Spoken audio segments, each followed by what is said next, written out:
Welcome to the WRAL Daily Download. I'm Jack Hagel. When Jared Lowry offered to volunteer at the Republican National Convention in Milwaukee, he thought he might end up running errands or maybe being an usher. Next thing you know, he was giving the Pledge of Allegiance before millions on national television. Lowry is a state legislator and a member of the Lumbee Tribe. WRAL state government reporter Paul Specht joins us to explain how his appearance shows the importance of Lowry and the American Indian community to the party. Paul, welcome back. Thanks for having me. Jarrod Lowery is a freshman legislator from a very small town. How did he, out of all the powerful people in the State House, end up giving the Pledge of Allegiance at the Republican National Convention? Well, you're right. This is his first term, and he's also young. He's 35. But he knows a very important person, too, and that's Michael Watley. Michael Watley is the chairman of the Republican National Committee, and he used to be the chairman of the North Carolina Republican Party. We wrote about that a lot when he was hired away from North Carolina. And as the convention was approaching, Lowry texted Watley and said, "Hey, I'm going to be in Milwaukee as an alternate delegate." And the way Lowry told me was, I didn't really know what to do. I've never been to a convention before, a national convention. And so I texted him and asked, "Hey, is there any way I can help you?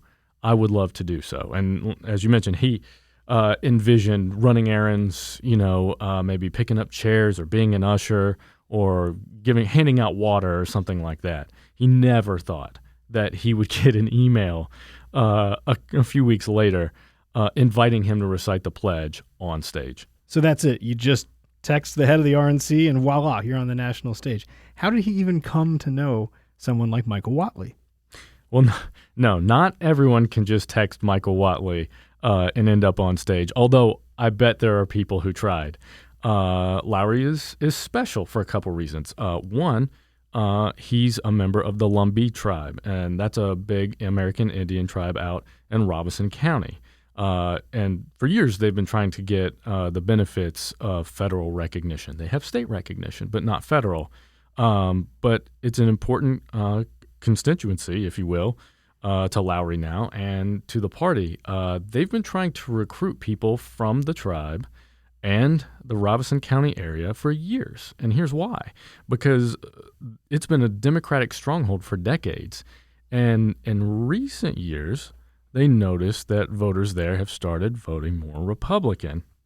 In fact, in 2022, the year that Lowry ran for office and won, the RNC opened up. The RNC, the National Party, opened up an office in Pembroke, which is located in Robeson County. So they noticed this trend, and I'm trying to capitalize on it. And Lowry sort of represents their success so far, not only in getting a member of the Lumbee Tribe as an elected official, but on their side. And what did Lowry tell you about the experience at the RNC? What was it like in Milwaukee? He would tell you he never expected to be there. It was his first convention. For a lot of people, it would be overwhelming. And so there's thousands of people. But he got that email from the RNC inviting him to come, and it told him, don't tell anybody. Obviously he could tell his wife, so she knows he's traveling there. But when he got there, you have to rehearse, even if you're just doing the pledge. And so there are days when the arena is empty and everyone has to go stand at the podium and recite their speech. Dress rehearsal. Right, dress rehearsal, exactly. This is not, they don't let you go on there if you haven't practiced. There's showtime. And so he did that, and he was feeling pretty confident. And one funny story he told us was that most speakers are played on with a certain song, and he expected that to happen to him as well the day that he was there. And but when his time came, there was no music. It went dead silent. And so he was standing there waiting for a minute. And he's like, "Oh, where's that song?" And it didn't come. And so the stage director had to tell him, get out there. And so he was worried about messing up because when the time finally came, he's a little frazzled walking out there, and he's wearing this bolo, I should mention, that has a feather on it to sort of represent the Lumbee people. And he goes out there and he nails it. He gets it all accurate and correct. And then he goes backstage, and there's these people congratulating him, and he's not allowed to have his phone up there. He finds it, and he has hundreds of text messages, of Facebook messages, of people saying, "Wow, I didn't know you were going to be there. That's awesome. Wait a minute, you're from, I went to high school with you." People reaching out from years past. Yeah, this must be an enormous thing for his community, right? Absolutely. As I mentioned, they have been seeking that federal recognition for a long time, and for them to get a national stage, for someone from their tribe to get a national stage, it means a lot. Well, let's take a quick break. When we come back, we'll hear more about Paul Specht's conversation with freshman state legislator Jared Lowry. Stick around. Welcome back to the WRAL Daily Download. We're talking with WRAL state government reporter Paul Specht about Republican State Representative Jared Lowry. Paul, when you spoke with Lowry, he described a different political situation in Robeson County. You alluded to that before the break. He put it in terms of family. What did he tell you?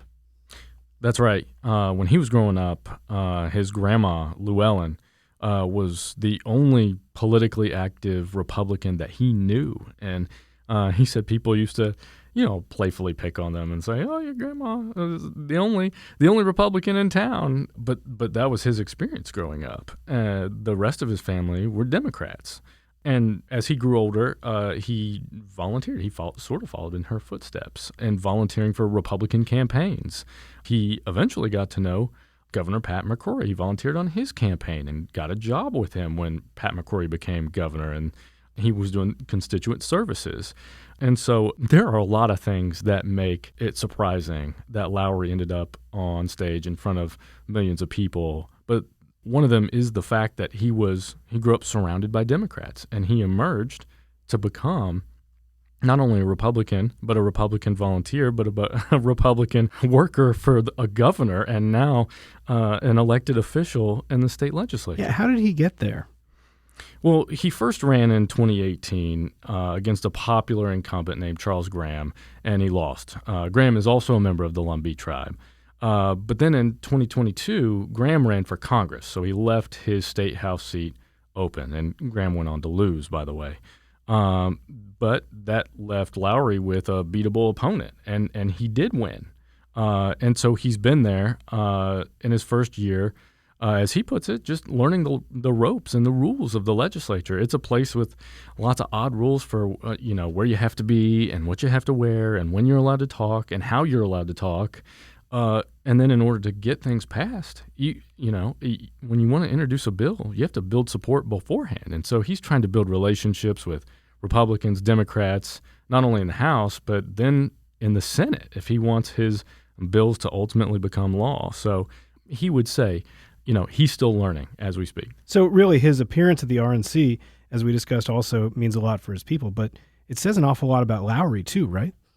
Oh, absolutely. The fact that he's made the friends that he has and endeared himself to leaders like Michael Watley and House Speaker Tim Moore, who we also spoke with, speaks to his effectiveness as a liaison between the State House and the Lumbee Tribe and other constituents in Robeson County. Now, he's only been in office for, as we described, less than 2 years.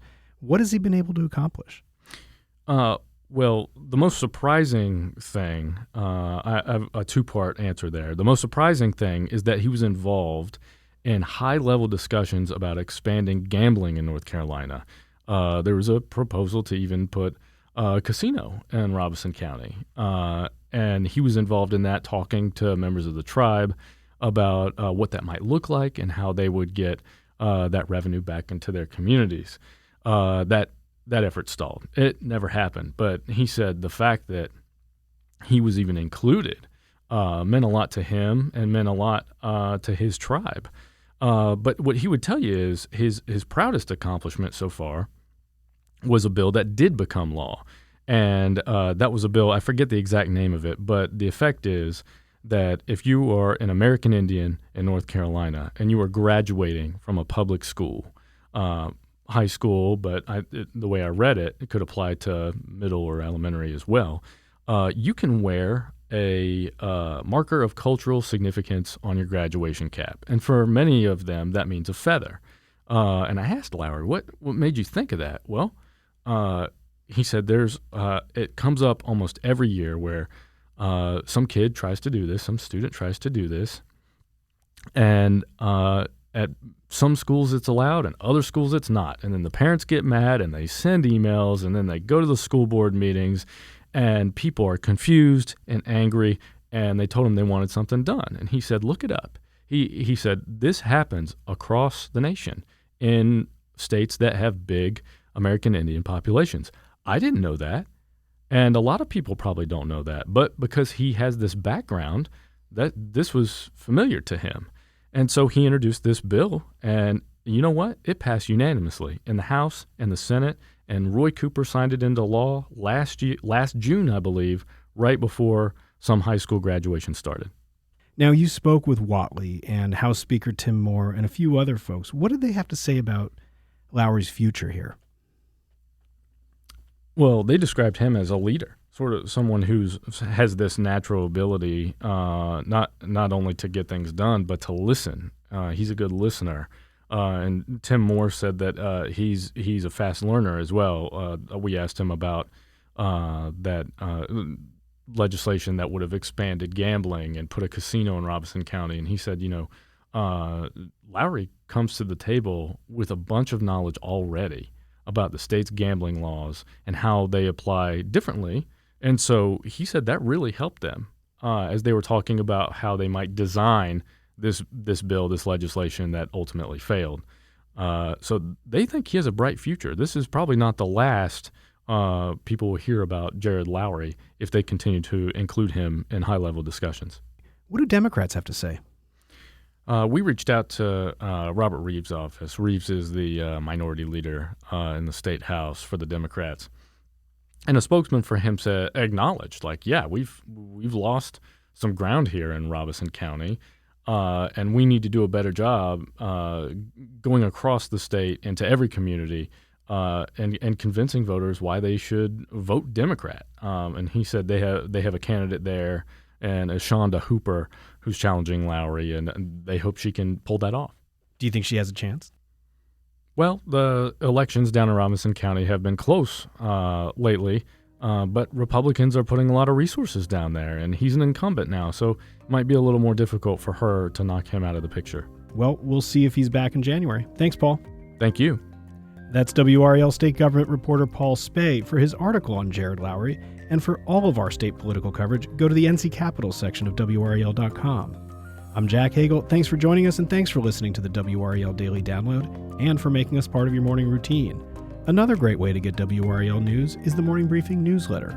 It's a daily email with Triangle news, events, and headlines to help you get ready for the day. Sign up at WRAL.com/newsletter.